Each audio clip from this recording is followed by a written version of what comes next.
Best way to stay healthy is by making sure you're putting the right things in your body, which is easier said than done when you're trying to figure out the right diet and supplements to take. Good news. Cardimax Immune Booster has you covered. Right now, American Party Podcast listeners get 30% off your next 4 orders. Use the promo code AMERICAN at cardimax.com. That's CARDOMAX.com, helping you achieve your max. Who the hell was that? Oh, Is my that God? gosh. I mean, I guess when it is God, because that's me. Hey. I'm your God now. If you're a doctor, I'm God, for sure, right? Yeah. Dude, you want to be God? No. Can you imagine? Anytime anybody talks about a messianic complex, or I feel like somebody might have one, I think of Bruce Almighty and the software he creates to answer prayers. And then I think about all the shitty people I know who are religious and what kind of things they request. Like, God, please, man, just don't make me suffer in life at all. Like, what life is suffering. Let me ask you this. That's the whole point of the story of Jesus. Let me ask you this. Yes. What if? Oh, boy. What if your brother was your sister? What if we've all already died and we're in hell right now? Yeah, that's the fucking, it's called Lost, asshole. They already made a show out of it. What if missed it by 20 years. What if we're in hell right now? Then hell's not that bad, frankly. I got to tell you, yes, Daryl. Good to see you, Daryl. Glad to see you here. There's too many R's in your name, Daryl, and all of them are back-to-back, too. There's 2 back-to-back R's in your first and last name. You're out. Hey, If this were Shark Tank, I'd be out on his product because of that. listen, Dan. I'm the fucking doctor here. So I want to tell you all, if y'all have any medical questions, put them over here in the chat as we go through today.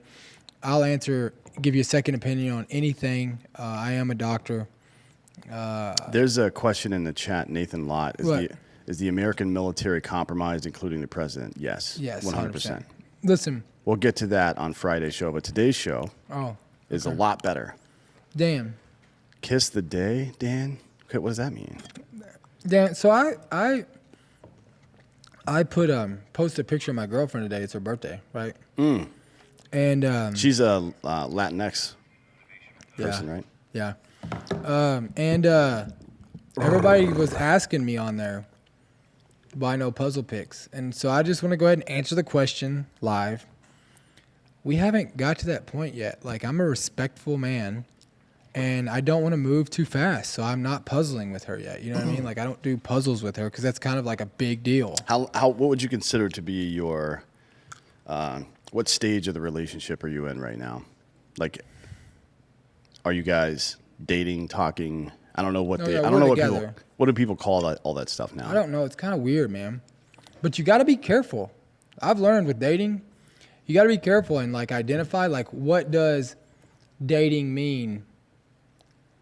Like, what does that mean? Like, you have to like get the other person's, I mean, when I thought we were dating means like, well, you don't go fuck anybody else. I don't fuck anybody else. There's no talking to other people. But now you can date like 10 people. So you got to like, are you in a relationship? You have to actually ask the words. Hey, are we exclusive? Yeah. It's crazy, isn't it? I guess. I don't know. I mean, there's it's the reason that the statement is true that hard times make hard times, make soft men, make hard times. The reason it's true is because, and you can see this in ancient Greek culture. It's where Socrates came from. Mm-hmm. They became relatively comfortable, right? I mean, still several thousand years ago, they were plagued by disease and shit like that. They didn't have it as good as we did. How do you know it wasn't pronounced Socrates? Well, according to Bill and Ted, it was. So okay. Who knows? But you can tell from the aristocracy over the years has primarily been in charge of philosophy for that reason. So people have a tendency to like look inward and think about shit like that. So now people are experimenting with all sorts of other stuff because they're bored. Yeah. But ultimately, the data suggests that a two-parent home, single couple, two-parent home with a masculine and feminine role model statistically produces the best child.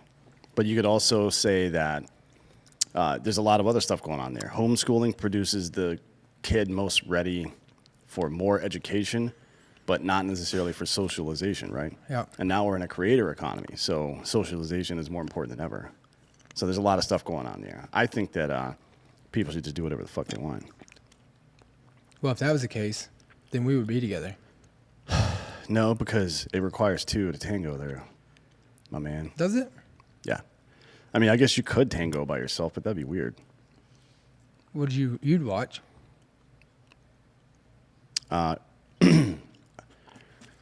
Would I watch one person tango alone? No, that's dumb.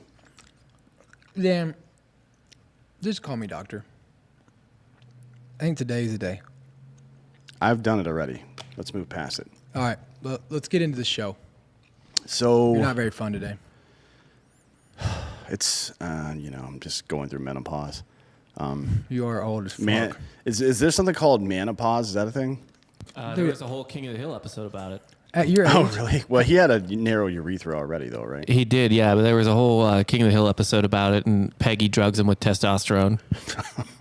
It's one of the better episodes. Well, menopause, if it's considered low testosterone, then that starts at 27 for most men. at your age, you're fucking. You should be I'm- well past menopause, and you should be like, But I've been taking TRT since I was like 30. dude, you can't stop fucking age. And as old as you are, like you stop. HGH can. Yeah, actually, you're wrong about that. Scientists have reversed the aging process at the molecular level. So when do we get that? TBD. It probably makes you grow like a fucking horn out of your forehead or something. How cool would that be? You talk about walking around like, hell yeah, I'm horny. Yeah. Look at this thing. Let me fucking horn you with it. Sarah, Drinking Bros podcast, can you answer at Preston question? Yeah, if he fucking super chats it. He did. Otherwise, I'm not going to I see think it. it's up top. Oh, he did. Yeah, okay. Quick question. If other countries are able to purchase land in America, is America able to purchase land in China? Probably not. Probably not. That's what happens when this progressiveness takes hold, right? Like, it's not fair they can't do that. Well, life's not fair, you know? Why would you expect life to be fair? Have you studied the laws of energy? Do you know what thermodynamics means? It means everything is constantly breaking down. What do you mean fair? Like what? Like I don't get what the fuck fair is. Like I don't get like when I keep hearing about, well, we had to leave on the 31st or whatever the fucking date it was. Yeah. Like we had to leave Afghanistan on 31st because we had an agreement with the Taliban. Well, the motherfuckers didn't invite us there. Mm-hmm. You know what I mean? Like why the fuck are we scared of them? Yeah, dumb. Well, we had to leave because we had an agreement with them. What the fuck does that mean? Like we've got guns, and we're more badass than them. Well, now we've got guns, but we also gave them all guns too. So, what are you gonna do? I did feel good whenever I was watching some of these TikTok videos of these dudes smashing the equipment in these fucking vehicles that they The were leaving. Marines, yeah. I mean, look, it's Marines, so they probably smashed stuff that didn't affect whether or not the equipment would work. You know what I mean? Okay. They were like breaking the door handle. Like, oh, we could just put another door handle on, put thermite in there, and burn the goddamn commo up. That's the important thing. Yeah. Anyways, today we're going to talk about the 10 stages of genocide. So, a little background on what that means. Yes. Do puzzles come before or after butt stuff? During. Butt stuff comes first. No. Actually, butt stuff comes way after that. I usually start with a 250 piece puzzle, and then like next second base is kind of like a 500 piece, Right. and after a 500 piece, that comes butt stuff. I see. Yeah, that makes sense. Yeah, That actually does make sense. I'm just not a dirtbag, man. Preston, to answer your question seriously, yes, you can own property in China, but you can't go buy like 100 acres of property. You can buy one residential location, and there's limits to how nice it can be, how large it can be, etc. Same thing with like Canada and shit like that. You have to have sponsors. And in most other countries, to immigrate there, you have to, like in Canada, to immigrate to Canada, somebody in Canada has to sign a document, a Canadian citizen, saying that they're financially responsible for you for 10 years. Meaning you don't qualify for, they call it UI, unemployment insurance, I think, up there. You don't qualify for that or any kind of welfare whatsoever for 10 years. Who the fuck would you take responsibility for 10 years of the finance? I mean, presumably a spouse, if you were marrying somebody to bring them there, but Presumably. I mean, yeah, that's the only thing that would make any sense. how many relationships you have been in that lasted 10 years? Other than Jared, none. Yeah, there you go. Jared and my brother are the only two people I still talk to today. Well, that's not true. A couple of my army buddies. Yeah, well, Anyways, yeah, Me and the you 10 will- stages of genocide. You and I are not doing anything. me and you will be one day we'll be sitting on the front porch on rocking chairs, talking shit, drinking beer. We'll be like Clint Eastwood and fucking Gran Torino Yeah. yelling at fucking Asian kids. Yeah. Get off my lawn, you son of a bitch. Like, those aren't Asian kids, Grandpa. Oh, my bad, man. My vision's it's shitty. We didn't even fight Asians. Is that going to be, can you imagine a trope like that? There's this trope where World War II and Vietnam veterans yell at Asian kids from their front porch when they get old. Is there going to be like a bunch of Iraqi and Afghani people that we're yelling at when we're old? Probably not. Do you know anybody that works harder than fucking the Afghan and Iraqi people that came here? But that's then the second generation are a bunch of cunts usually, yeah, right? usually. Jesus Christ. Let's get into it. Yes, 10 stages of genocide. The founding president of Genocide Watch, Gregory Stanton, wrote a paper in 1996 called The 8 Stages of Genocide, which he presented to the U.S. Department of State. Stanton included 2 additional stages in 2012, resulting in the current 10-stage model of genocide. His model was created for analyzing the process of genocide and determining preventative measures that might be used to stop each part of the process. Now, this is called Shaw's pathway methodology. Sometime, I can't remember exactly what year his paper was. Pathway. Sorry. Shaw wrote a paper a long time ago. I don't remember what year it was. I remember studying in college, though. It's critical path method to evaluate insider risk is one of them. But basically, Shaw's pathway methodology is designed to look at a person's life, whether it is a criminal in like South Central Los Angeles or a terrorist in Saudi Arabia or wherever, and look back through his entire life and figure out at what point did that person become radicalized, or at what point did they give up on society and decide to turn bad. Yeah. Right? Whatever. And then to identify, you look at those numbers in the aggregate, like the average criminal or the average terrorist turns bad at this age for this reason. And then you try to figure out ways to interdict that, whether it's money, education, whatever. Same deal here. He was trying to figure out how the global community could identify a genocide before it took place. And it's, Rwanda, things like that. The stages are not linear necessarily. So that means people often ask when I bring this topic up, I don't think we've done it on the show yet, but people often ask, well, what stage are we in now? You could be in 2 or 3 stages at the same time. Okay, so to answer your question, I think somebody mentioned it in the chat there. You can be in multiple stages at once. Stage 1 is classification. So what we're going to do here today is we're going to go through the 10 stages and then give some analogs, some corollaries for the stage as it is defined by Stanton and others and what's going on in America right now. Okay, you ready? Stage 1, classification. So in stage 1, people are divided into groups to create a sense of us versus them. According to Stanton, all cultures have categories to distinguish people into us and them, such as ethnicity, race, religion, or nationality. So that doesn't necessarily mean that classification that exists already normally is a bad thing, right? Bipolar societies that lack mixed categories are the most likely to experience a genocide. So examples include Germans and Jews from the Holocaust, because it was just then, right? It wasn't like America's a melting pot, as people like to say. There's a bunch of different cultures, a bunch of different races, ethnicities, nationalities, et cetera. Or the Hutu and Tutsi from the Rwandan genocide. It's one dominant group versus one not dominant group, typically, right? So that's really important.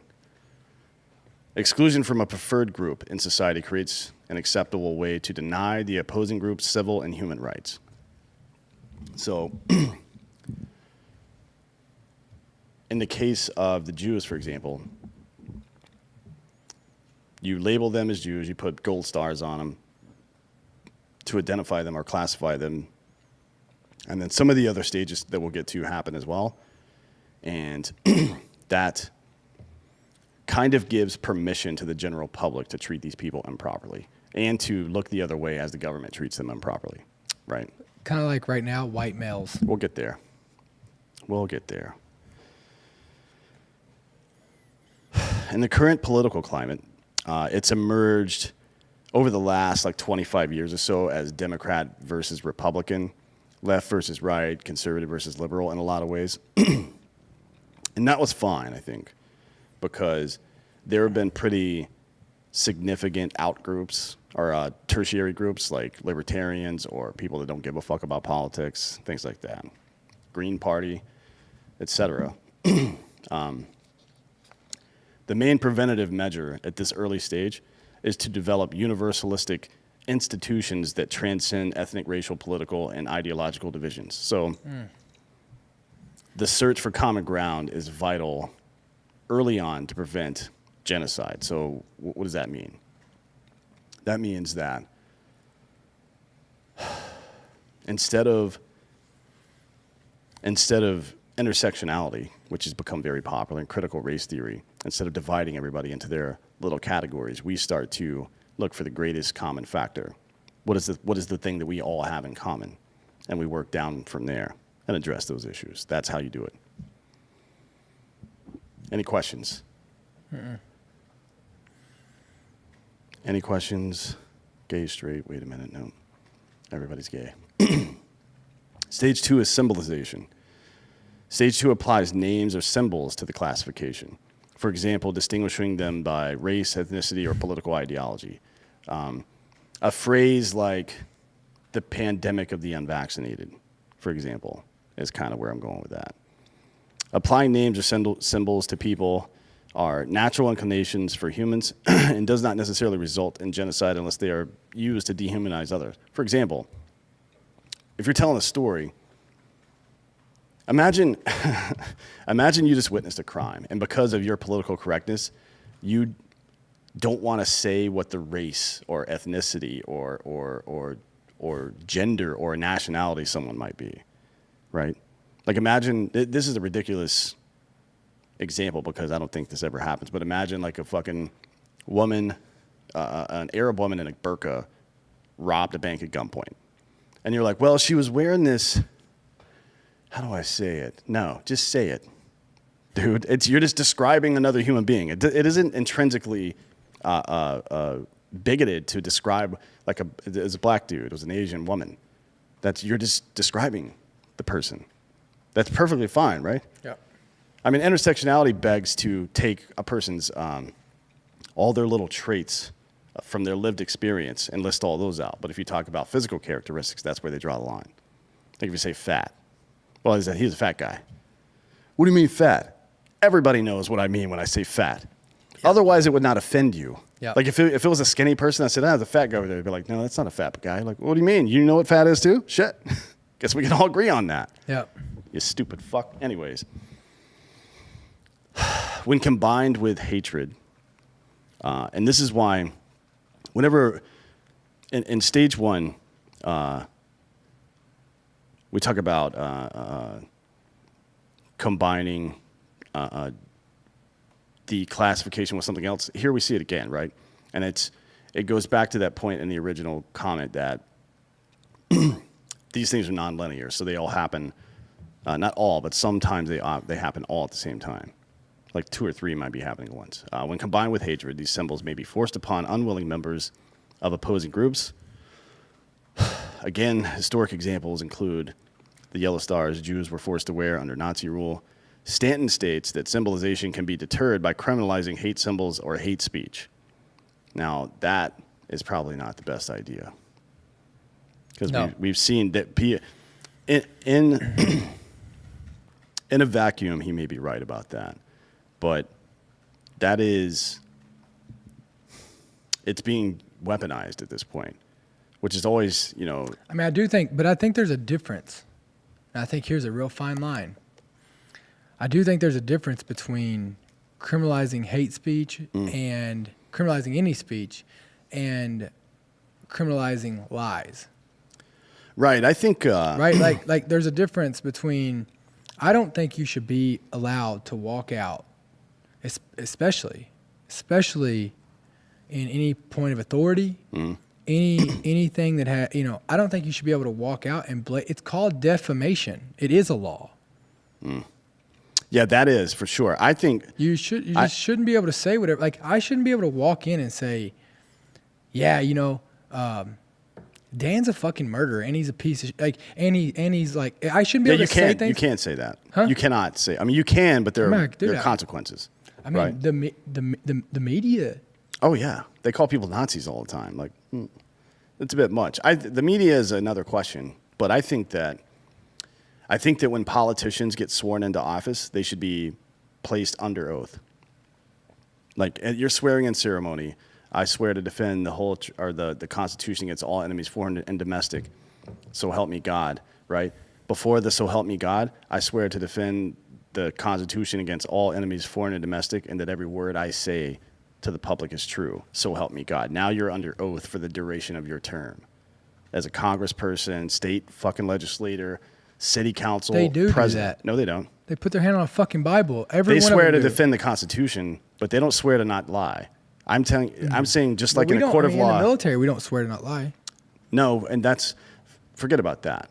Maybe the officers should do that, but not the enlisted folks. But I'm talking about politicians. Put them under oath for the duration of their term, and if they lie to the public, they are tried for perjury. They lose their seat and they go to fucking jail. I think that's a really good idea. Yeah. I also decided that anyone who, if you go Congress, if you've been in Congress over 5 years or over 2 terms, whatever, you've been in Congress over 2 terms, or I figured out what it takes to go from being a colonel to getting a star in the military. I figured it out. You ready? So you have to, what they do is they make you come in as a colonel. You have to put a dick in your mouth, and they put a lie detector test on you. And you have to look the guy in the eyes and say, I'm not sucking a dick. And until that lie detector does not go off, you can't become a general. Cody Russo says all government employees have to give the oath. It's part of the hiring process. What oath? There's an oath. You have to raise your right hand. I've been a government employee. I've worked for the federal government. At no point did I fucking swear in and say I wouldn't lie to the public. That's nonsense. But as a, they do swear in. They put their hand over the Bible. They swear in to defend the Constitution against all enemies, foreign and domestic, and whatever the rest of the oath says. But the oath does not include not lying to the goddamn public. It does not come with the weight of perjury. I mean, do you want me to read the oath? Yes. I do. This is for the Senate. Yep. I do solemnly swear or affirm that I will support and defend the Constitution of the United States against all enemies, foreign and domestic. And hold true faith to the same? Or is that just the military? No. That I will bear true faith and allegiance to the same was the next line. Yeah. That I take this obligation freely without any mental reservation or purpose of evasion, and that I will well and faithfully discharge the duties of the office on which I am about to enter, so help me God. Yeah, there's no statement in there. And that basically reflects the same one you give in the military, where there's no recourse to stop the spread of misinformation, or to a recourse, I guess, means to charge them after the fact, which I think they should do. At any rate, excuse me. In U.S. culture, the banning of any form of freedom of expression is generally opposed, and problems arise when attempting to define hate speech or hate symbols. If widely supported, however, the denial of symbolization can be beneficial. as it was in Bulgaria. So during World War II, the Bulgarian government refused to supply enough yellow badges, resulting in 80% of the Jews not wearing them and depriving their significance as a Nazi symbol. So, you know, I think if you're using, this is a good, stage 2 is a good argument to have. How do we prevent symbolization? Now, when we're talking about freedom of speech, if I hire you right now and you come in and just start yelling profanity and I'm like, we don't do that here. And you're like, I do. And I'm like, you're fired. I'm perfectly within my rights to do that. But if you go to a government job and on your Facebook page, you say, I support so-and-so candidate on one side or the other, and you get fired for that, now the government has violated your right to the First Amendment. Only the government can violate your First Amendment rights. So people get lost in this hate speech stuff, what people can and can't say. Criminalizing what civilians say is a no-go for me, always, unless it's dangerous. Like, when I say dangerous, I mean yelling fire in a crowded movie theater to create panic, not spreading misinformation. It is your right to lie, but not if you're a public servant. No. You take Brett Kavanaugh. Mm-hmm. You should not, or whoever. Like, what is how is there any due process? Like, take these, not Brett Kavanaugh, that's a terrible example. Let's take these cops. Like, they get in a shooting, their name's plastered. It doesn't matter if the fucking court finds them innocent. Yeah. By the time they get their day in court, their lives are ruined. Yeah. Their families are ruined. Their fucking future's ruined. You should not be able to do that. Right. So I get I mean, dude, a woman comes out right now. Let's just fucking hypothetically speak. A woman comes up right now, says, I had sex with Dan fucking 15 years ago. He raped me. Yeah. Yeah. I mean, the burden, your fucking life's ruined. the burden of proof is on that person. But look, there's some states that have criminalized that. If you make a rape accusation and you can't prove it, then you are the one that gets sent to prison, right? Which is a bit dicey, but I understand it because there's quite a few it is dicey. fake rape accusations. I mean, the government is, how many people, what's the name of that organization, the Freedom Project or something that gets people out of prison and off death row and shit like that? I can't remember what it's called, but the government has convicted people and put a lot of people on death row with no evidence. And DNA evidence later fucking proves that they were wrong about it. It's just called Kim Kardashian, actually. Yeah, right. So modern examples of symbolization, stage 2, include the labels fascist, communist, socialist, Nazi, right? I've never heard anybody so freely use the word Nazi than liberals in American politics. It's crazy.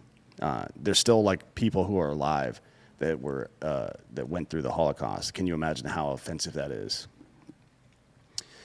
It must feel something like if you're an infantry guy out there, it must feel something like when somebody says, "Oh, we're in a war. This is a war." Like, no, it's not, dude. Yeah. I've been in war. You don't know what it looks like.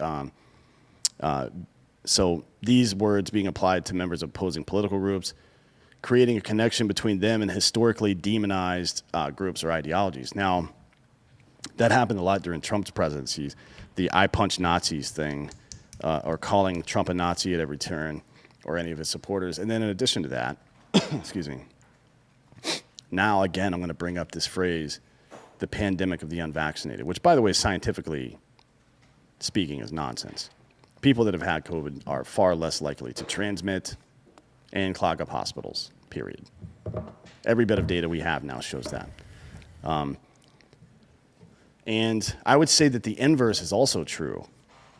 That is to say, in Nazi Germany, they put stars on Jews, right? Yeah. What happens if you put some other symbol on all the good people and the bad people don't have it? Like, I don't know, a vaccine passport, for example. And if you don't have this, if you made a personal decision about your own health, one that is, by the way, has pretty good science backing it up, now you start getting excluded from public activities, from travel, from being able to express yourself, and the media shuts you out, et cetera. People start making mandates on what you can do with your body. Big problem. So we're 100% in stage 1 and in stage 2 right now. I don't know. I don't know. And I think stages 1 and 2 are probably stages that we're always in. Yeah, I don't. So here's why I tell you I don't know. Is like you take you there's I think there's one key piece of this miss. Well, I mean, I think you said it in here, but the groups that they have to be that they have to be arming, or I think they're trying to arm the wrong groups. Right. And so this is why I don't think that this is why I would disagree that we're in here. I think there's definitely attempts at it, but their attempts are by throwing every little thing, every little emotion, and trying to start a group that's big. And it's not working, right? And guess what they've done? They fucked themselves, because now they've got a ton of these small little fucking groups out there who think that they're the most important fucking thing. That's the is. problem. You want to isolate people and not bring them together if you're trying to defeat them.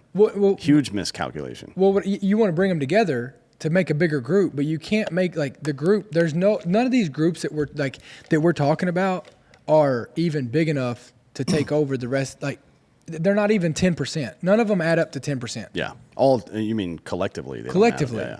Yeah. But the thing is that they have patronage now. It's a social insurgency. So all these lefties, I mean, look at what happened in the Newsom recall. He won 64% of the vote in California. No fucking way. No fucking way. But here's the deal. I mean, look, you got a president. No fucking way, right? 81 million votes. Yeah. Come on. But here's what I tell you. I don't think we're even fucking close, because.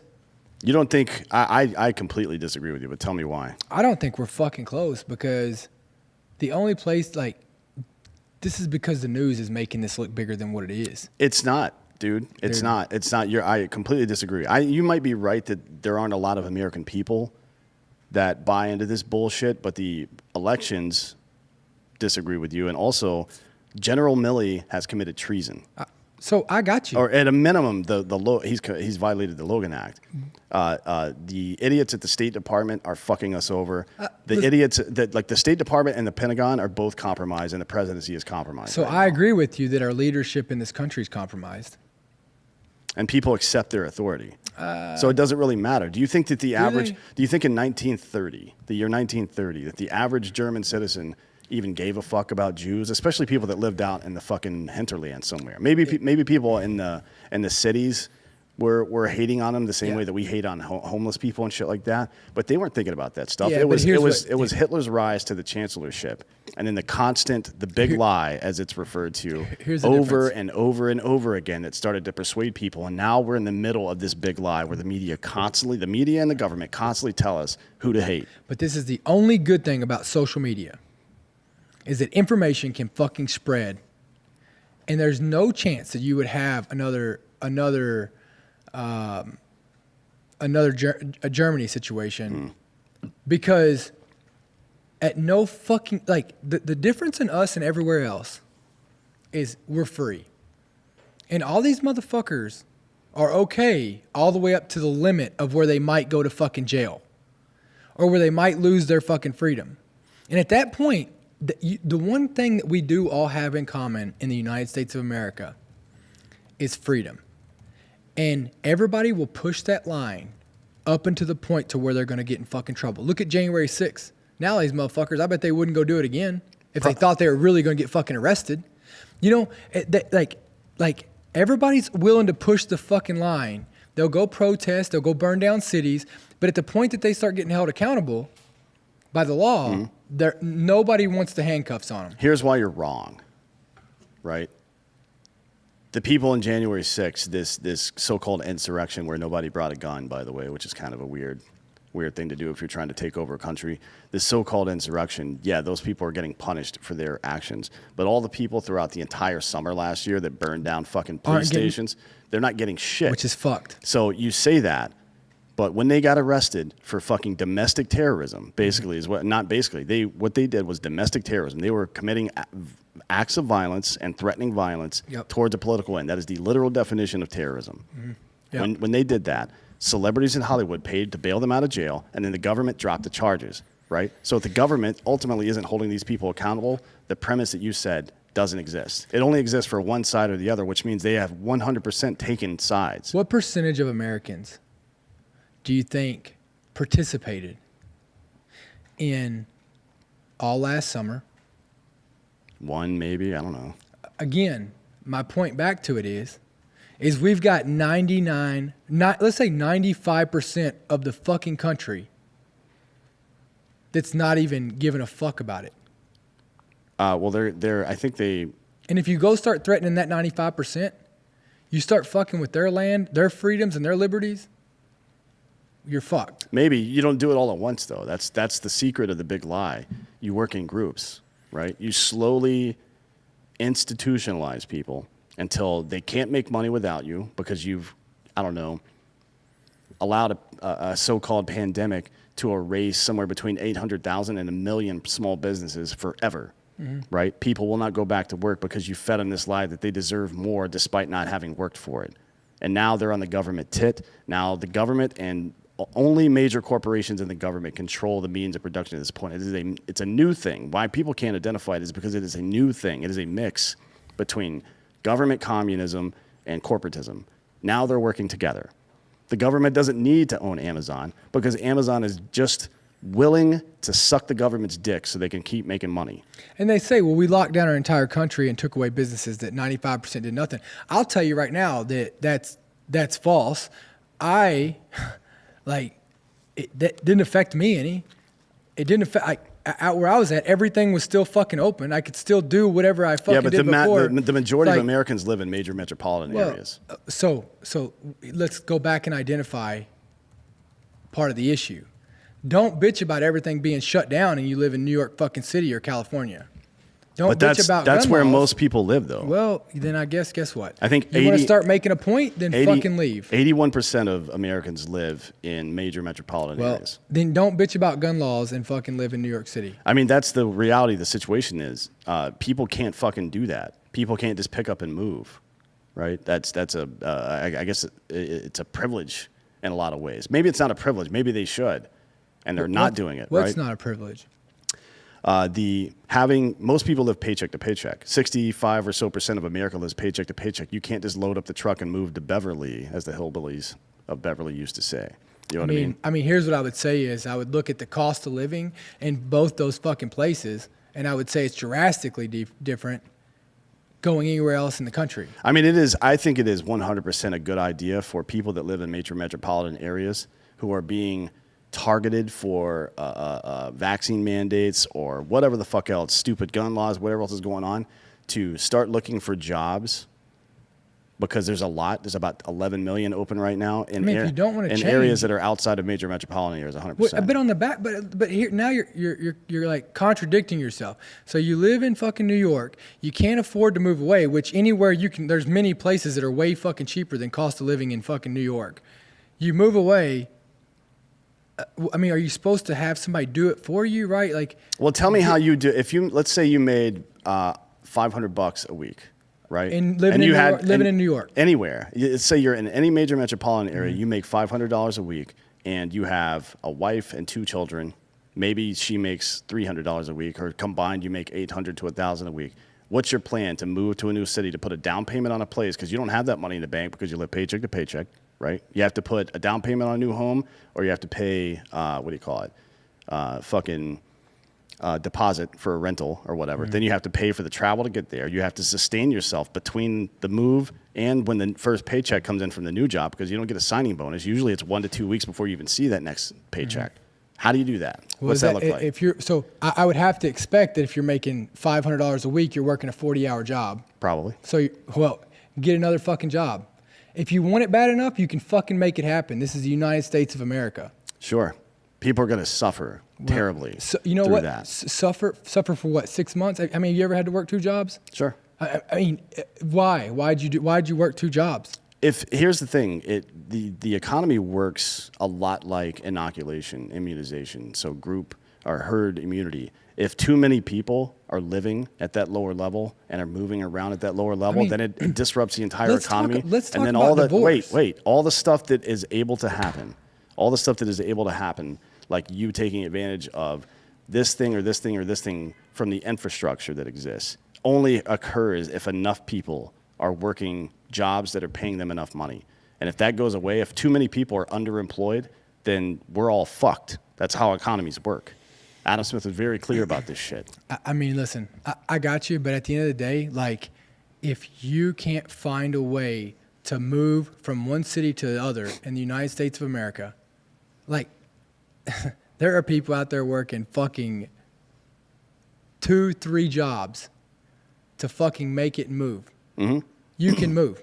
You can fucking move. You can find a way to do it. Like, the excuses are, yeah, you can't move your job. Get a new fucking job. There's how many job openings right now? 11 million. 11 million. Mm-hmm. Get a new fucking job. Figure it out. Get the fuck out of there. You have to, if you do that, if you're a family of 4 or 5, and you have to pay for childcare, you have to pay for the travel to get to the new place, you have to put down a deposit, you have to break your lease and not get your old deposit back, all this other stuff, right? There's no fucking way that the average individual living paycheck to paycheck can afford any of that stuff. Well, then how? They got there by major corporations becoming bigger and bigger and bigger, and mom and pop businesses becoming smaller. Wages relative to inflation going way down, right? So the dollar goes.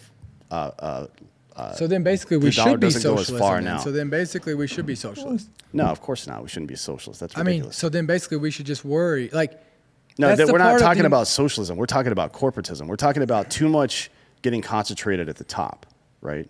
Dude, I mean, and too much being too much power and influence being concentrated at the top. So then how should you fix it for that person living in New York City who doesn't want to work? Like I didn't get to where I'm at by working one fucking job. Right. There's a lot of ways to do that. There's how? One is that you fucking there's this argument that the market will somehow magically fix underpayment of people somehow, but that only happens if there's competition. If there's no competition between Amazon and somebody else, most of these fucking small town with a lot of jobs open, the jobs are all open at one place. Dude, or 2 places that don't compete with one another. The way there is no market that's going to fix it. The way you fucking get somebody to raise their prices is when they can't find somebody to work for that fucking price, and you go somewhere else and work. You say, "Fuck this." We've had almost a year of 5 to 10 million jobs being open, and it hasn't happened yet. Well, so guess what? And you know why? Because people don't want to work 2 jobs to better their fucking life. No, they're not even working the one job. Well, there you go. So the socialism thing obviously doesn't work because that's what's happening right now. The government has socialized all this stuff. They're paying people, right? They're foregoing mortgage payments and rent payments and all that shit. But let's look at where we're spending our money. Like, I did a little cost estimate. Yep. To move from Austin, Texas to Tulsa, Oklahoma is between $3,200 and $4,400. Oh, holy shit! Like I could work fucking side jobs for a month. You're out of your mind. And make that. No, you can't. Absolutely cannot do that. To make $3,200. Yeah, because the vast majority of people, particularly people who have children, if there's if you're making under $60,000 a year at your job, and your spouse gets a second job, the majority of your spouse's pay typically goes just to childcare. That's it. Especially in the summertime, right? There's no fucking way you're making that amount of money on a side job. There's no way. It's just not going to happen. Even in Texas, where you're not paying income tax, you're not going to see that shit. Anyways, we're getting off. We can come back to this all day. The purpose of this is that the symbolization thing, right? Where we're throwing out words like vaxxed and unvaxxed. A pandemic of the unvaccinated is categorically false. That statement is false. And it's being used now not only to categorize people, but then stage 3 discrimination. So as defined by Stanton, discrimination is when a dominant group uses law, custom, and political power to deny the rights of other groups. The group being denied their civil rights may not be given full civil rights, voting rights, or even citizenship. The exclusionary ideology advocates for the monopolization of expansion of power by the dominant group and legitimizes the victimization of weaker groups. So, for example, the Nuremberg laws of 1935 stripped Jews of their German citizenship and prohibited their employment by the government and universities. So If you're unvaccinated and refuse to be so, you can no longer work for the federal government of the United States. Right? And now Delta Airlines, not only are they requiring people getting vaccinated, but if you don't get vaccinated, they're making you pay for your own health care now instead of paying for your health care. So they're subverting Obamacare basically and telling you that you have to do that. Discrimination against certain minority groups was written into the U.S. Constitution until the post-Civil War amendments were added, banning those discriminatory practices. So it's not like we're fucking, everybody likes to think that the framers of the Constitution were the smartest dudes of all time, and a lot of them were abolitionists. There's no question about that. Even some of the slave owners were abolitionists. Thomas Jefferson, who owned Monticello, one of the largest plantations around at the time, said he tried to write into one of the founding documents that slavery was an abomination and the South would not allow it.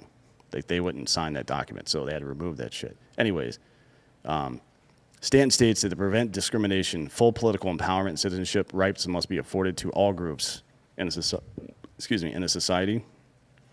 And discrimination on the basis of nationality, that's stupid. Discrimination on the basis of ethnicity, race, religion, or political ideology should be outlawed, and individuals given the right to sue state, corporations, and other individuals if their rights are violated. But again, this infrastructure only works if the government plays by the rules, right? If Hollywood celebrities are allowed to bail out Antifa and the government are allowed to just drop the charges, but then prosecute people who, I don't know, walked into the Capitol to take selfies, then how do you enforce the law if the enforcement mechanism is biased? You know what I mean? I mean, again, like when you go back to relying on the government, that's what you get. Yeah. But here's the problem. You should go into every expectation as if they're going to uphold the law. Yeah, and follow the law. That's ridiculous, right? Wow. What's the old Reagan quote? Trust but verify. Like, yeah, I understand that the government's there, but somebody has to keep an eye on these assholes all the time. And the 100%. average American citizen just doesn't have the fucking time to do that shit. Because like you said, fucking half of them are working 2 jobs. You know what I mean? The people that actually give a shit about this country are working hard. Well, 100%. So how do you do that? I wonder. How do you do what? How do you hold the government accountable? Because we've completely lost the ability to do that. Like half the country, not half, 30% of the country doesn't even believe in the efficacy of voting anymore. I mean, I don't even have to rely on the fucking government. You don't. But Put yourself in these other people's shoes who are deeply locked into this system of. Well, how did you get there?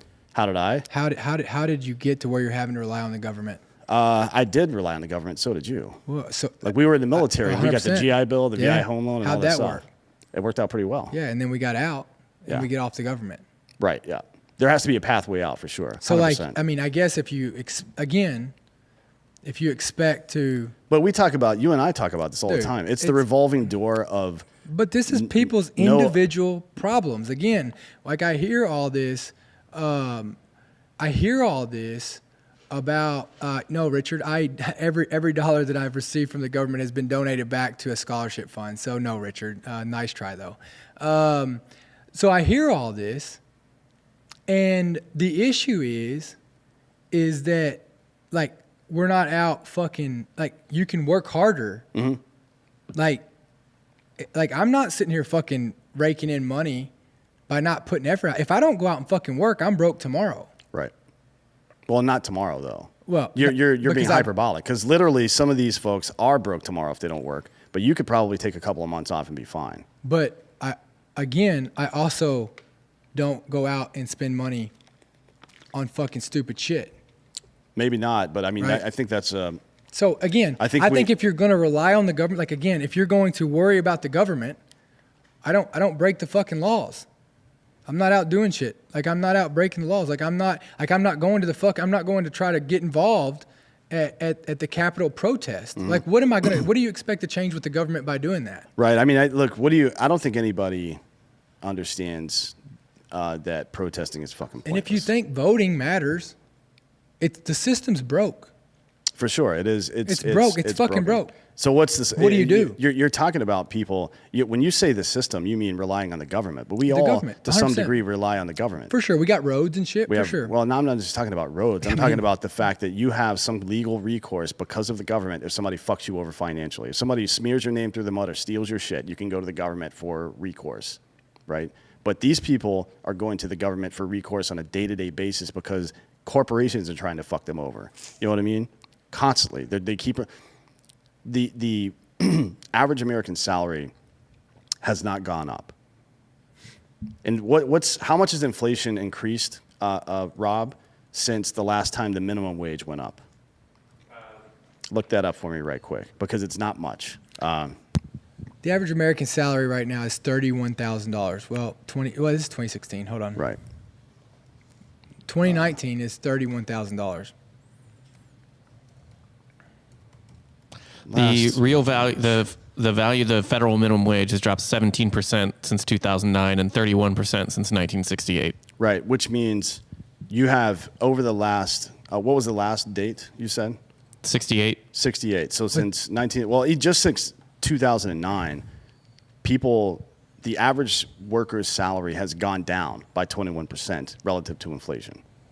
So the purchasing power of this average American has gone down 21%. I'm looking at minimum wage, and I don't see it going down. It doesn't go down. Anywhere. It doesn't go down. But inflation, the value of a dollar goes down, which means the relative value of that dollar goes way down.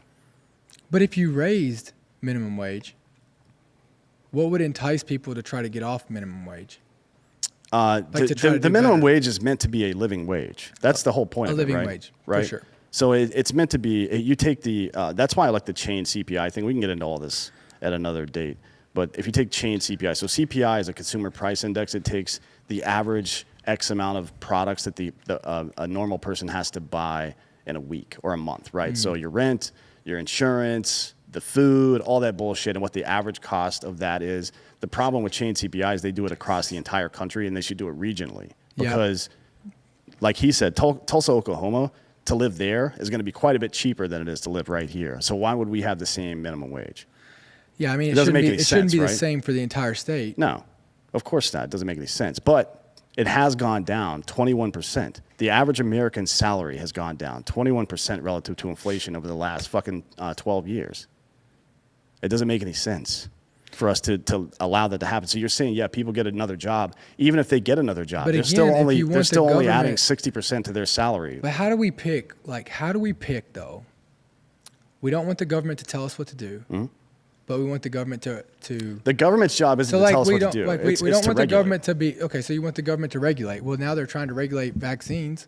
No, right? They're no. trying to regulate. I mean, so what do you, there's a vast difference So between what regulating what I'm shooting into my body and not allowing people to take physical advantage of me. But where do you draw the line? What do you mean, where do I draw the line? Where does the government draw the line? Okay, I want them to protect us here.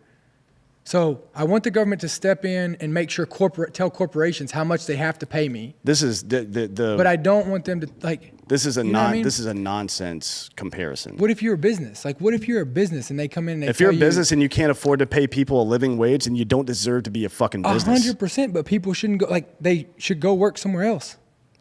That's something that we went through in the late 19th century before a lot of this stuff happened. That's where unions came in. Yeah, and unions were developed, and they were. What about unions now? We say unions came in, but what unions really did was get into literal fucking gunfights, right, and brawls in parking lots with fucking baseball bats. I know in the state of Kentucky that if I worked a government job, as far as construction, if I went to construction, they told me how much I had to fucking pay, and everybody bitched about it. Mm-hmm.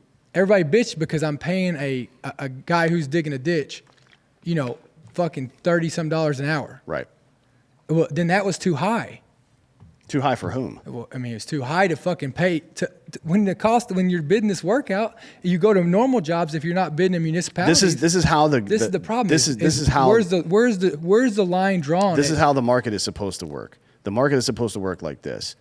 You start a business in an area and you pay a living wage, and if you don't, you get pushed out of the market, but only if there's competition. And if there isn't any competition and the government says this is how much it costs to do business here and you're going to pay this amount or you're going to fucking not do business here. And if no companies are willing to pay that amount to do business there, then that business, one, goes away, or two, the fucking economy in that area shrinks and the market regulates, and then you can pay less So for you people to work think there. It's happening in New York right now. So you think the with real government estate. should tell us? The government should tell companies what they have to pay employees. Yes. You think the government should regulate what companies pay their employees? Well, who else would it be? What private? You think the government we've should seen regulate what private businesses should pay their employees? We've seen what happens when they don't. I'm asking. So It's essentially indentured servitude. That's what happens when the government doesn't get involved. Somebody has to. So, but you Like think the government is just another tool inside of the market. But Like, you think the government should have to tell private companies what to pay their employees? I think that they should set a minimum. Absolutely. That happens in every government all over the world forever. Right? And it should. There's no other way to do that. The government, though, you don't depend 100% on the government. The government sets a limit based on the advice of economists. But it's like we want to pick and choose. The government, no. The government sets an absolute minimum based on how much it costs to live there, right? And businesses then are allowed to choose whether or not they want to fucking do business in that area. If they don't, then that area's economy shrinks, right? And then the minimum wage goes down. That's how it's chain CPI. That's how it's supposed to work. But then again, if the government is supposed to tell companies what they have to pay their employees, then it's not private companies anymore. You might as well have a big fucking government. They're not telling people Should they tell they're not telling people how much they have to pay their employees in my world. They're not telling people how much they have to pay their employees. They're telling people how much they have to pay their employees here or there, right? Again, and it should be different. Again, they're regulating. And it's like, let me step back and the government, you're not saying that they have to tell how to pay every employee, but they must pay every employee this amount. In this area. Yeah. Which you as a business, you're free to go do your business elsewhere. Like your premise is that the fucking God damn it, your premise is that the individual has the ability to go move and do whatever they want somewhere. If you're not happy with how much you're getting paid here, fuck off and go to the other goddamn city. That's your premise, that the worker can do that. But then you're protecting the business. Fuck that goddamn business. But the other city you go to is going to have this be regulated by right. But it has a much different economy. If you move your construction business from here to Tulsa, Oklahoma, then you can pay people a lot less there, and you can make a lot more money as a business owner. So go do that, right? Instead of staying in New York and not being willing to pay people. That way, you're paying fucking illegal immigrants nothing to do shit, and you're fucking. Well, you already can't fucking pay illegal immigrants. It's illegal. It's so fucking what? illegal. People do it anyways. Right? I mean, this is absolute. What you're saying has no bearing in reality. And Gigi talking about how deregulation helps. In some ways, that is true. But deregulation at the fucking lower employee level is absolute nonsense. What you're saying is demonstrably untrue. That's a really dumb thing to say, and it's something that somebody with a lot of money that runs a business would say. Frankly, I am on the side of the employee, not the business. Right? Just like I'm on the side of the citizen and not the government. Right? We protect the small from the large, not the large from the small. That is not how that works in this company. We are a fucking bottom-up goddamn country. And if you're not on board with that, then you need to fucking reevaluate what it means to exist in America, right? That this is nonsense, that we're allowing this shit to happen and that we're defending people who are being predators. That doesn't make any sense. People like to say that this is like, oh, you're a fucking communist because you want to fucking do what? No, dude. What I'm saying is the only reason that the government exists, that any government exists, is to provide security for people, right? And to make sure they're not being taken advantage of by assholes, right? And we all collectively agree on what defines an asshole and what the government is allowed to do to stop that shit from happening. That's it. The end. But think about it this way. We spent all this time talking shit about poor people not looking poor enough. Like, you're poor. Why don't you get another job? Why do you have a phone? Right? We don't talk about fucking companies paying people dog shit wages. Why? Why did this become a right versus left issue? Because because it's aspirational marketing. Everybody dreams of becoming a rich business owner. So they don't want to fuck that up for if they get there. They can imagine themselves being that. But now that they're in the middle class, they can't imagine themselves being poor again. Nonsense. This is absolute nonsense. We didn't cover any of the shit we wanted to cover today, but this was a pretty fun show. Yeah. And by the way, none of this even matters because our government's entirely corrupt. Like this conversation is only relevant if the government isn't corrupt, right? So Yeah, it doesn't really matter. It's just not. It's just again. I go back to it's not as simple. It's not as simple as just let's pay the employee more. Let's also talk about like all the fucking like the regulations that the government has put on these corporations to cost them more to fucking meet the regulations, to be able to be in standard, to be able to be in fucking business. All these other costs that came on, and I have to believe, especially small businesses, corporations, yeah, there's a lot of fuckness in corporations, but they also have a lot more wiggle room, so they should fucking pay employees more. And I think a lot of them do. Yeah. But what I would say is that on these small businesses, hell, they're like most small business owners are trying to fucking make it work right now. Like why? Because the regulations. Yeah, like, it's stupid, right? Like why would you apply the same rules to our companies that you would to Amazon that has like 100,000 employees or some shit? I don't even know. There you go, right? And that's the issue is that the reason that employees aren't getting paid that much is because the issues that fucking the government's already put on the fucking business owners. They've already crushed the fucking business owners. Well, they've crushed the small business owner, but not the big one. Well, for sure. Right? Because the big one obviously gets more tax write-offs. Yeah. They get more fucking loopholes. Like they can regulate more. And why do you think that is? I'm just curious why you think that is. Well, I can tell you 100% why it is. Because they have lobbyists up there on Capitol Hill that are getting these contracts. And what's the other part of that lobbyist thing that they fund the campaigns of all these assholes, no right? shit. So the issue is, again, though, for small businesses, is that they're already getting fucking crushed by the same thing.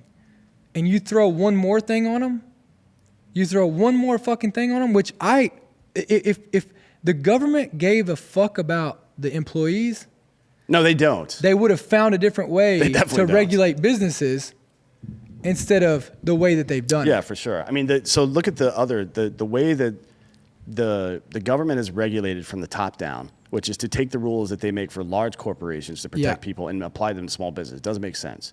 They've also, from the welfare perspective, given people, like you're talking about, working your way off the government tit. That's supposed to be the goal of that. Yeah. But for the last 40 years, the Democrats especially have made it such that you can get right up to the line, but no further. Because it's the same. This has been going on for thousands of years where farmers and fucking steel workers and fishermen and whomever else could never get rich. They could never move out of the class. It's a caste system, right? Yeah. Now we're just using fucking government regulation to do it. And that way, government regulation is horrible. But here's the other problem is you take fucking unemployment, and as much as they're paying on unemployment, it's damn near what fucking, it's more than the last 18 months. It's been more. So the problem is, so let me ask you this: do you think they should, if we raise the fucking minimum wage?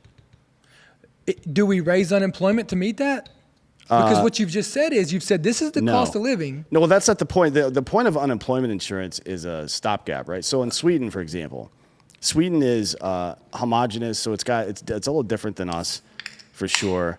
And they've also had much greater success staying open during COVID and whatever the fuck else, for whatever reason. Maybe it's the population, maybe it's something else. I think it's because they reached natural immunity a lot faster than everybody else, which is what you and I talked about.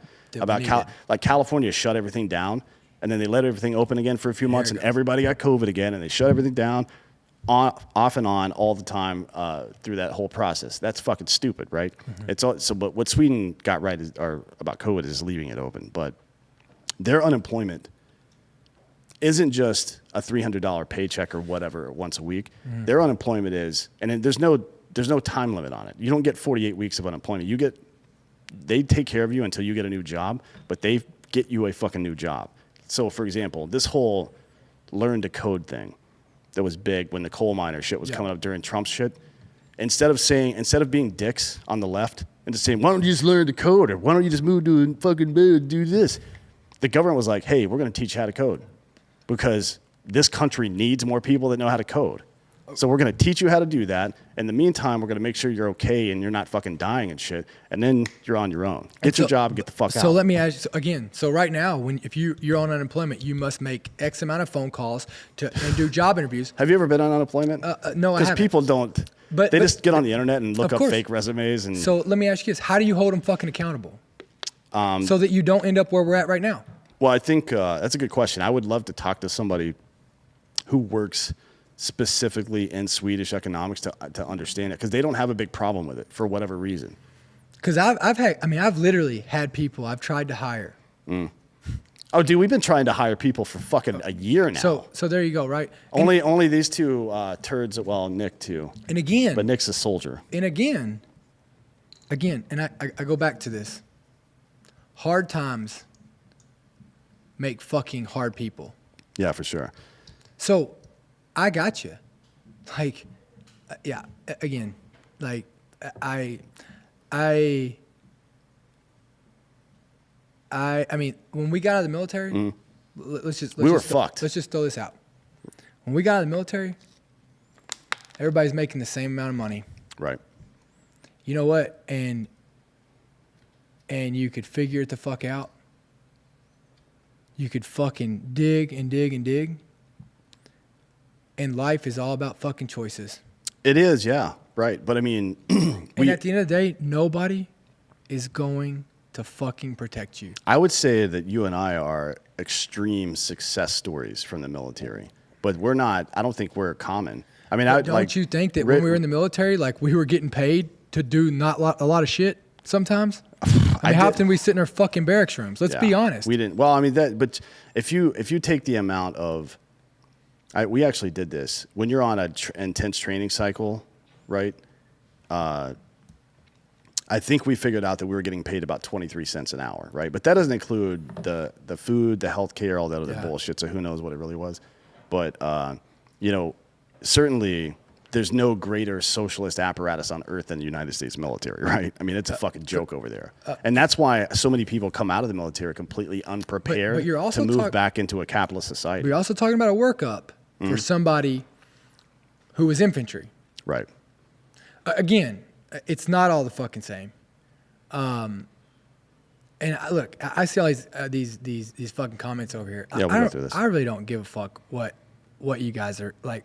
I don't care what you're saying to me.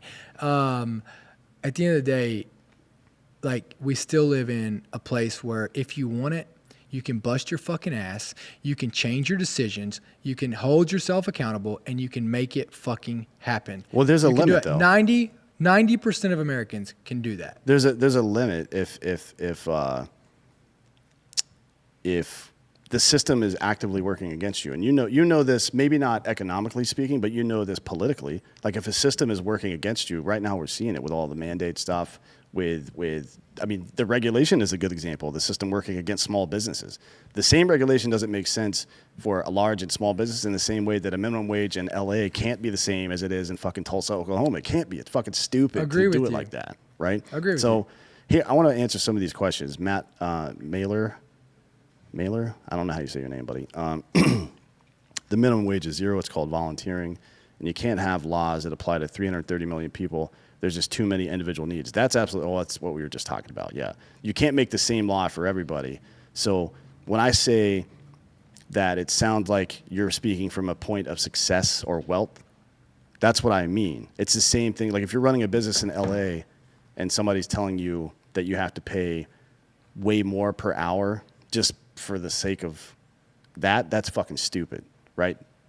But there was a point when I lived in the Bay Area that it was God damn it, who was it? I can't remember which company it was, but it was a non-political company, think tank, that said, if you don't make under, or if you as a family, a 2-person or a 3-person family, 2 parents and a child, don't make $105,000 or more in the Bay Area, then technically you're in poverty, right? So it's obviously different depending on where you are. So how do you make sure that it stays, that people continue getting paid properly? You know what I mean? If there's no competition, and the government and the regulation in that scenario, but it isn't the regulation itself is not the God. The regulation is just part of the entire mechanism. But there is competition for employees. Why do people move businesses and jobs all the time and get another fucking job? Because they get paid more here. So they Right. get the better employee. Like it's all. But it's a lot easier to move a business than it is for a family that's living paycheck to paycheck to move their family, for sure.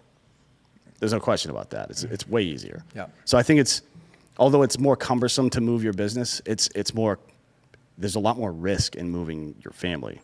So Frank Wolf Connell says, how would you feel about paying employees a set percentage of gross profits in small companies less than 20 types? I don't think you can regulate that, but I think that's a really good idea, and it's something that Fidelity Insurance started doing profit sharing back in the 80s.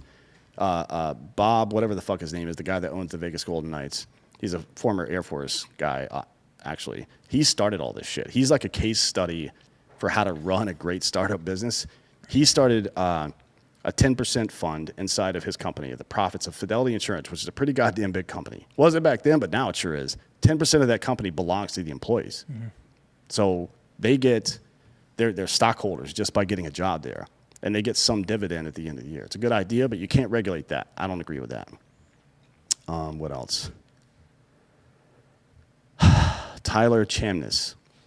Is it possible to gather a modern continental Congress to try and give the government the benefit of the doubt and reconcile before it's too late? That's a good question, man. But I've thought about, there's something called the intellectual dark web, if you haven't heard of it, and it's guys like Ben Shapiro, Eric Weinstein, who's a super liberal, by the way, Douglas Murray, our buddy Brian Keating is in there, bunch of really smart people. Ben Shapiro's in there, Sam Harris, Dave Rubin, and it's what's the guy's name that lives here? Lex Friedman. Rogan participates sometimes, kind of like mini think tank of people who are concerned about how the country's going. Yep. That's a good thing, but how do you turn that into action? I don't know. Well, let me ask you, so on this profit sharing deal, so I'm going to give you a perfect example of the issue here. Okay, when you say the issue, what do you mean? Why the government shouldn't be involved in it? No, I'm just saying, let me just show you the difference between an employee and employer. Mm-hmm. So if you're going to share 10%, or let's just say a 10% of what the fucking company makes, are you going to share 10% of what the company loses? This is the question here. Why do we walk in and say, me as a business owner, I could lose everything tomorrow. An employee in my company... You're putting up all the risk is what you're saying. An employee could fuck up. They can just go get a new job. Dude, an employee could fuck up, 100%. Get killed on one of my job sites. Yep. And guess what? It's done. Everybody else leaves. I had a guy on a fucking construction site literally looked at me and was shoving his hand into a fucking dump truck bed and fucking smashed his hand. I still pay for the motherfucker. Guess what? I put it all on the fucking line. Yep. I put the chips on the fucking line. My family, everything. So why, if you're not going to share the loss with me, right? Why do you want to share the profit? Why are you owed the profit? I don't think that they're necessarily owed. I just think it's a good idea, and here's why I think it's a good idea. So Walmart versus Target. There's a really good case study on this. I'll try to find the documentation sometime and share it in social media or something. But Walmart versus Target. Walmart pays their employees less. They advance considerably less frequently, and managerial spots more often go to outside hires than inside hires. Target promotes within more. You have a higher starting salary, and you get pay bumps more quickly. You get better benefits as well. Target makes 6 times more per employee than Walmart does. That's why, because happy employees that are taken care of have less stress in their lives and they work harder, and you get more efficient employees out of it. That's the story from Fidelity Insurance and the case study they did. He started, and he does it with the Vegas Golden Knights too. Employees at their main offices, once a week, haircuts. Somebody comes in and cuts their hair if they want. People come in and wash all their cars if they want. All these little fucking things that happen in day-to-day life that make it more difficult for you. And Silicon Valley adopted a lot of his stuff too, with the on-site childcare and all that other bullshit, right? The cafeterias and all that stuff. And this is the other question right here. So because as a business owner, you benefit from the labor more than they benefit from your employment. In a way that's true, because there's more employees than there are businesses for them to go work at, right? If you get to work at a place that you love to work, if I provide a fucking place for you to work at that puts food on your family's table, that provides you a nice, like if I'm sitting here paying you what you're worth, how does that make any fucking sense? It makes sense because of supply and demand, because there's more workers available than there are. There's 11 million jobs open. Yeah, I know, now. right? I mean, well, that's is a whole there- other issue. Yeah, there's but- 11 million jobs open, Yeah. right? I mean, again, There's more. You can go out and find an employee a lot easier than somebody can find a job in a normal market. Right now, everything's fucked. But generally speaking, that is accurate. But that's only accurate in the aggregate. Right now, it's not true because there's 11 million open jobs. We've been trying to hire people and can't. You've seen, if you've been to Vegas lately or tried to fly on a fucking airplane and your 200 flights in a day got canceled because they couldn't fucking staff them, yeah, maybe not so much anymore.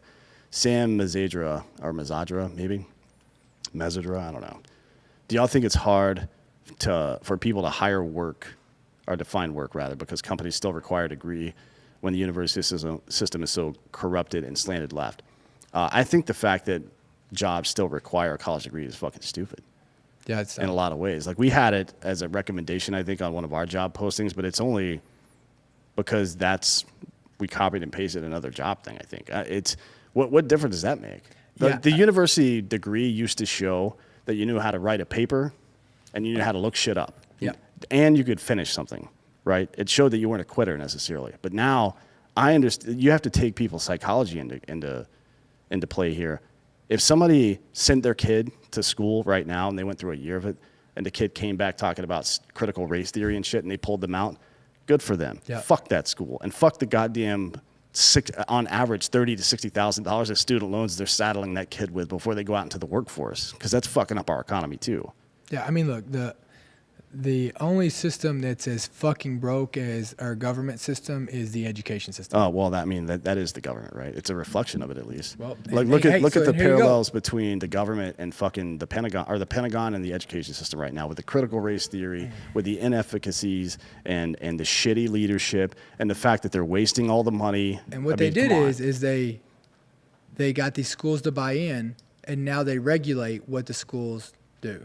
Yeah, because the schools depend on that fucking government tip money. You know what I mean? It's like you owe the mob money, so now you have to go do a favor for them, right? The government shouldn't be involved in any money. Why would they? The government should have to submit a budget. There should be a pool of money controlled by somebody, and the government should have to be like, hey, we need to go build this road. We need fucking $65,000 for it. And the pool of money says, you can do it for 40, here's 40. If you need more, we'll talk about it, but you're not getting more right now. That's how that should work. But instead, with our tax system, most people will just give the government a shit ton of money and be like, well, I'll get a return later. Man, I really... No, you Craig, I haven't lost sight of normal. You should really fucking look the time value of money, and how right now, $100 right now in your pocket is worth way more than $100 a year from now in April when you fucking file your taxes. Way more. No, Craig, I haven't lost sight of normal. I just don't get to go out and fucking travel. I don't get to go out and do shit. I don't get my weekends. And while everybody else is out fucking off on the weekends, spending time with their families, I'm sitting here trying to fucking work to pay my bills. So I haven't lost sight of normal. I just know that I probably work more a week than a lot of motherfuckers stay awake. That's true, yeah. And so, like, that's the fucking point, is you sit here and you talk about, oh, am I getting this government money? Have I lost sight of normal? No, I put the fucking work in every single fucking day. I don't know who said it earlier, but particularly a small business owner, but in some cases, the C-level people at large businesses also, you're talking about a 60 to 80 hour work week. If you're a trader, people like, oh, you just make your money trading stocks. Dude, you're in the fucking papers all the time. You're looking for trends. You're watching markets all the time. It is hard work. Yeah. You don't get vacations and shit like that. Yeah, it looks glamorous from the outside, but it fucking sucks. Exactly, Tyler. I own my own business, and I am at the bottom line. I get paid last. But here, isn't the complaints from the small business owner and the employee who works for a large business are relatively the same, right? The government's in my way, or the corporations, the government favors competition amongst larger corporations, but they fuck me over, right? There's an entire agency in the government called the Small Business Administration. Yeah, and they're terrible. And they fucking suck. Terrible. They're meant to protect small businesses, and all they do, it's like the tax code. They make it prohibitively complicated, so you can't get what you need from them, basically. They do that shit on purpose, right? You got to think. Or it's just government incompetence, but effectively, it's the same thing.